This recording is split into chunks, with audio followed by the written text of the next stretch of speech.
পৃথিবীতে যতগুলি মানুষ আছে, ধনী দরিদ্র, মিসকিন ফকির, শিক্ষিত অশিক্ষিত, সাদা কালো, সবাইকে আল্লাহ পৃথিবীতে পাঠিয়েছেন। কেউ নিজে নিজেই পৃথিবীতে আসেনি।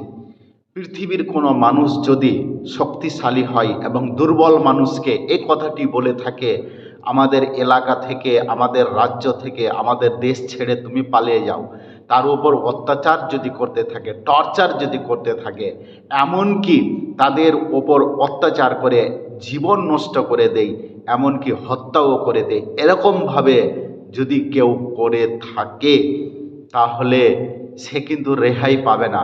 কারণ এই পৃথিবীতে কোনো মানুষ জীবিত থাকতে আসেনি। কেউ কি আছে এমন 100 বছর আগে, 80 বছর আগে, 150 বছর আগে যে লোক পৃথিবীতে এসেছিলেন এখন বর্তমানে কি আছে? নেই। পৃথিবী ছেড়ে চলে গেছে।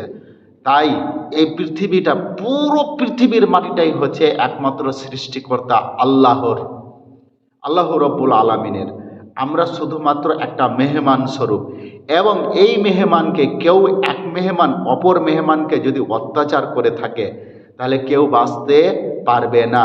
ধর্ম বলে না, যে কোনো ধর্মের মধ্যে, এখানে মানুষের কথা বলা হয়েছে। মানুষ, পৃথিবীতে যতগুলি ধর্মের মানুষ আছে, সব ধর্মের মানুষ মরার পরে একই জায়গায় গিয়ে জড়ো হবেন।